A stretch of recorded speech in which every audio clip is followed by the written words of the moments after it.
그들은 한국인일까 중국인일까? 안타깝게도 한국인들이 그들을 더욱 중국인으로 만들었다. 조선족.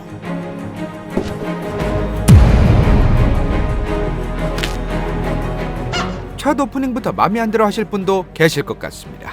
같은 민족에 대한 관심이 많은 분들은 특히나 말이죠. 영화 황해와 범죄도시로 인해서 조선족들에 대한 이미지는 한국에서 그냥 요단강 건넌 것 같습니다. 그래서 호기심은 실제로 중국인과 조선족 범죄가 얼마나 일어나는지가 궁금했는데 2018년 기준 대한민국에서 일어난 총 강력범죄 횟수는 무려 28,302건이었습니다.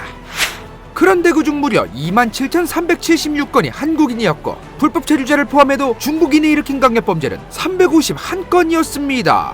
이 시점에서 당연히 한국인이 중국인보다 훨씬 많이 살고 있으니 저건 잘못된 비교라고 생각할 법도 한데 호기심과 함께 작업하고 계시는 신작가와 함께 중국인 불법 체류자까지 합해서 인구 대비로 계산기에 두들겨 봤는데도 한국인이 더 높았습니다. 물론 최근 중국 중화사상의 영향일 수도 있겠지만 다른 나라 가서 자기들 마음대로 하는 사람들도 소수 있긴 한 것 같습니다. 2018년 11월 기준 한국에서 장기 체류하고 있는 외국인은 모두 165만 1,561명. 그중 조선족만 53만 명으로 조선족 제외 중국인의 2배가 넘습니다. 이것을 보고 조선족들이 자기 고향으로 돌아온 거 아니냐고 생각하는 분들도 정말 생각보다 많이 계셨었습니다. 현재 중국 주민등록증 있는 공식적인 조선족 수는 2010년 기준 총 183만 명입니다. 그중 73만 6,991명이 연변 조선족 자치주에 살고 있다고 하더군요. 저 조선족들을 조선족이라고 부르게 된 이유는 당연히 과거 이 한반도에 살던 사람들이었거나 그 후손들이니 그렇게 부르는 걸 텐데 어쩌다가 그들은 굳이 구태여 한반도보다 더 춥고 더 위에 있는 저 연변 조선족 자치주에 모여 살게 되었을까? 그리고 그들 스스로 생각하는 자신들의 정체는 한국 사람일까 중국 사람일까? 과거 조선에서 고종과 흥선대원군 살아계시던 1800년대 후반 수많은 조선인들이 만주 연해주로 이사가기 시작합니다. 왜냐하면 당시 조선은 나라꼴이 개판이었으니 말이죠. 백성들 오지게 굶어 죽어가도록 나라꼴 어떻게 돌아가는지도 모르고 있던 왕실. 하루 건너 하루 농민들의 난은 계속되었고 거기에 왕실은 군대 이끌고 막으라고만 오더 내리고 앉아있었습니다. 엎친 데 덮친 격 기사대 6년 경호대 6년까지 정말 나라 개판되고 있었습니다. 그런데 그랬던 나라를 이제 일본이라는 애들이 덥석 밟고 들어옵니다. 그러더니 그 일본이라는 애들은 굶어 죽어가던 조선 사람들을 일본화시키기 위해 노력합니다. 실제로 당시 먹고 사는 환경이 조선보다 나아진 사람들도 꽤 있었지만 통수 맞고 끌려가거나 죽어가는 사람들도 속출했었죠. 이러한 상황이었으니 수많은 조선 사람들이 여러모로 가족들과 함께 한반도가 아닌 다른 곳으로 이사 갔던 겁니다. 수많은 조선 사람들은 당시 청나라 이후 중국 땅이 될 예정이었던 만주, 그리고 러시아, 이후 소련 땅이었던 연해주로 넘어갑니다. 그런데 1932년 일본이 만주국이라는 괴뢰국을 만듭니다. 바보가 아닌 이상 몸뚱아리 키우려고 난리치는 일본이 만주국 만들고 입 다물고 있을 리 없을 것이란 거 진작부터 눈치 깠던 스탈린. 소련 군병력을 제외한 만주국 주변에 있던 수많은 소수민족과 인구들을 최대한 저 멀리로 빼버리려고 했습니다.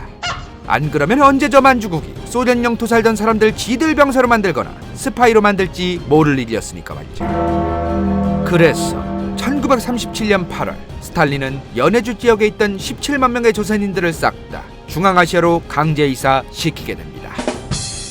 그들이 바로 말로만 듣던 소련의 조선인, 고려인이었습니다. 그렇다면 한편 소련 땅 연해주가 아닌 만주로 건너갔던 조선인들은 뭐하고 지냈을까? 조선 살기 힘들어서 만주 갔더만 이제 일본이 기어 올라오게 됐었습니다.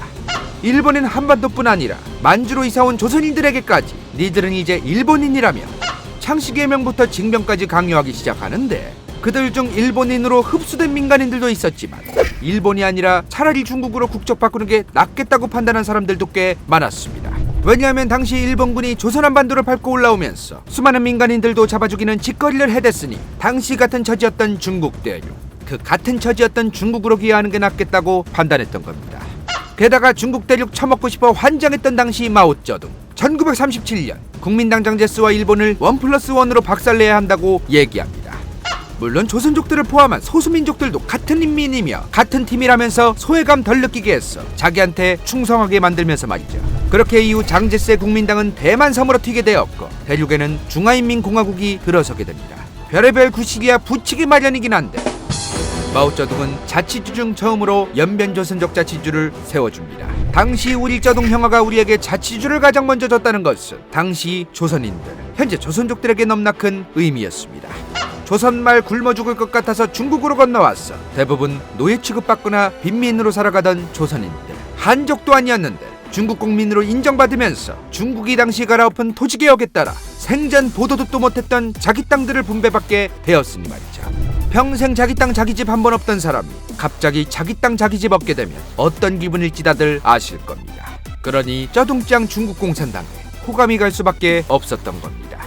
당시 마오쩌둥이 생각할 땐 조선족들이 일본 조지고 장제스 조질 때 상당한 도움이 되었어 중화인민공화국 중국공산당 정부 수립의 본보기가 되었다고 판단.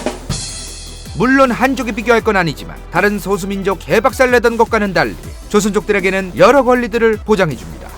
우리나라로 따지면 마오쩌둥 입장에서는 조선족들이 국가유공자랑 비슷하다고 생각하시면 될 것 같습니다. 그러나 그러한 특권도 잠시 조선족들은 사실상 중화인민공화국이라는 섬에 갇히게 됩니다. 아무리 중국 내에서 특권을 준다 한들 1950년대까지만 해도 원래 고향이 한반도였던 조선족들이 살아있을 시기였으니 당연히 한반도, 이제 대한민국과 북한으로 변한 고향으로 돌아가기를 희망하는 사람들도 많았었습니다. 그러나 미국 진영, 소련 진영으로 구분된 냉전의 시작, 쉽게 대한민국이나 다른 나라로 갈 수 없었습니다. 당연히 해가 거듭될수록 나이도 많았던 1세대 조선족들은 점점 사라지게 되었습니다. 2세대, 3세대 조선족들까지 이어지면서 조선문화 한글 교육을 받긴 했었지만 점차 자신들이 조선 대한민국이 아니라 그냥 중국 사람이라는 정체성으로 바뀌게 됩니다. 예를 들어 고향은 청주고 성은 효시에 대한민국 국적을 가진 효기심이라는 사람이 있다고 가정해봅시다. 그렇다면 그는 자신이 대한민국 사람이지만 동시에 고향은 청주인 효시성을 가진 효기심이라고 표현할 겁니다. 마찬가지로 조선족들은 자신들이 중국 사람이지만 조선족이라는 중국 안에 있는 56개나 되는 민족 중 하나일 뿐이며 고향은 예를 들어 연변이라고 표현하게 되었다는 거죠. 애초에 조선시대 이후에 태어난 조선족들은 대부분 당연히 태어나기를 중국에서 태어났을 테니 대한민국에 대한 얘기가 1도 안 나오는 것이 이상할 것도 아니라는 겁니다. 그들은 이제 한반도로 돌아와야 할 가장 큰 이유였던 고향이라는 개념이 점점 사라지고 있습니다. 점차 조선족들은 스스로 중국 사람이라고 인식하게 되어갔던 겁니다. 그런데 1992년 노태우 정부 때 한중국 교정상화, 즉 쌩까고 있던 중국과 수교를 맺게 됩니다. 이미 미국의 경우 1979년 진작부터 중국과 수교를 맺고 있었지만 대한민국에서는 강력한 반공 팔아먹지 않으면 정권 유지할 수 없던 국내 정치적인 상황이 있었으니 당연히 중국 공산당이라고 부르다 중공과 수교할 순 없었습니다. 그러나 이미 1989년 12월 몰타 정상회담에서 사실상 소련은 미국에게 털리고 나라 망한 것을 인정합니다. 몰타 정상회담은 소련과 미국 모두 함께 핵을 없애가면서 대신 경제 박살난 소련에게 미국이 돈 주기로 약속되었던 회담이었습니다. 게다가 노태우 정부부터 대통령 직선제 정부였으니 이제 범국민적 반공 드립도 한물 갔었습니다. 1990년 9월 소련과의 수교를 시작으로 1992년 8월 24일 중국과의 수교를 맺게 됩니다. 그러자마자 그동안 눈기다 처막던 중국에 있던 조선족들이 이제 한국의 관광버스도 타러 올 수 있게 되었던 겁니다. 게다가 누군가에게는 자신들의 고향이요, 누군가에게는 자신들의 엄마, 할머니, 할아버지의 고향이었던 대한민국. 그렇게 수교맺고 조선족들이 한국으로 많이들 들어오게 되는데 상당히 애매한 분위기가 생깁니다. 우리는 누구인가? 조선족들은 자신들이 중국이라는 국가의 국적은 가지고 있었지만 그 국적을 넘어서 이제 음식, 문화, 말까지 똑같은 대한민국을 보면서 자신들의 정체성이 무엇인지에 대해 갑작스러운 혼란을 겪게 됩니다. 물론 어떤 조선족들은 뭔 개소리냐, 아무리 그래도 우린 마오쩌둥 짱을 믿으며 국가를 믿어야 한다면서 우린 무조건 중국인이라고 얘기하는 조선족들도 있었지만 누군가는 이제라도 제대로 된 우리의 조국, 우리의 진짜 고향 대한민국으로 돌아가야 한다고 얘기하기 시작했었습니다. 즉 단순하게 조선족 전부 다 대부분 특정 생각만 했던 게 아니라 조선족들끼리도 첨예한 갈등이 있었던 겁니다. 동시에 상당히 거지 같은 일도 벌어지는데 중국의 동북공정 같은 역사 왜곡이 벌어지는 겁니다. 사실 동북공정을 하는 가장 큰 이유는 국제정치학적으로만 보면 효기심의 티베트 위구르 편을 보신 분들은 아시겠지만 소수민족들이 역사적으로 자신들의 정체성을 어떻게 인식하는지에 따라 훗날 언젠가 독립하겠다고 난리칠 수도 있다는 것을 아실 겁니다. 만약 옛 고구려 영토였던 지역에 살던 소수민족들이 우린 고구려의 후손들이구나, 즉 우린 중국공산당저 한족들에게 충성할 그런 급의 민족이 아니구나, 그러면서 독립하겠다고 난리칠까봐 미리 겁나서 선빵치는 거라고 분석할 수 있겠습니다. 그래서 2002년부터 중국 정부는 연변 조선족 자치주에서 삼관교육을 시행합니다. 3번의 중국의 역사를 정확히 이해하고 과거를 바로잡는다. 뭐를 어떻게 바로잡는지는 오로지 중국 정부가 정한 대로만 바로잡을 것 같습니다. 그럼에도 불구하고 수많은 조선족들이 일자리와 정착을 위해서 1990년대 중후반을 시작으로 대한민국으로 들어오기 시작합니다. 그러나 안타깝게도 다들 아시다시피 꽤 많은 대한민국 사람들이 과거부터 현재까지도 조선족을 포함한 외국인들에게 거지 같은 대우를 해왔습니다. 그러니 당연히 조선족들에게 같은 한민족이라는 정체성이 싹이 트자마자 그냥 통째로 삽질돼서 나가게 된 거죠. 실제 주변에 조선족 친구가 있는 분들도 대화를 해보셨으면 아시겠지만 정말 꽤 많은 조선족들이 현재 자신들을 대한민국 국민이라고 생각하거나 대한민국이 고향이라고 생각하거나 대한민국에서 정착을 하려고 생각하지 않습니다. 그저 대한민국에서 돈만 벌고 고향인 중국으로 다시 돌아갈 생각들을 정말 꽤 많은 조선족들이 하고 있죠. 현재 중국은 어떻게든 온갖 소수민족들이 중국 공산당 하나로 똘똘 뭉치기를 희망하고 있습니다. 그런데 대한민국 국민들 중 꽤 많은 분들이 중국의 소수민족들이 독립하거나 뿔뿔이 찢어지는 것을 바라는 분들도 계시는 것 같은데 일단 조선족은 대한민국 덕분에 그렇게 되진 않을 것 같습니다. 같은 민족이라며 웃으며 악수하고 사이좋게 서로를 가족이라고 생각할 것이란 너무나 환상적이고 기분 좋은 상상을 해볼 수도 있겠지만 실제로 결코 그렇지는 않다는 것.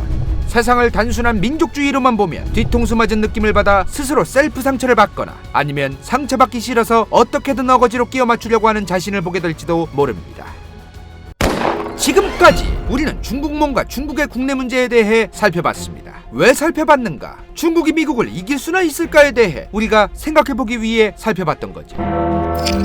그렇다면 과거 어마무시한 강대국이었던 소련, 그 소련을 뒤이어 지금까지 버티고 있는 러시아, 미국의 사드 체계를 개무시할 거의 유일무이한 미사일을 가지고 있다는 러시아, 중국과 함께 짜증나게도 남의 동해를 지들 멋대로 비행기 타고 다니는 러시아는 요즘 무탈하게 잘 지내고 계실까?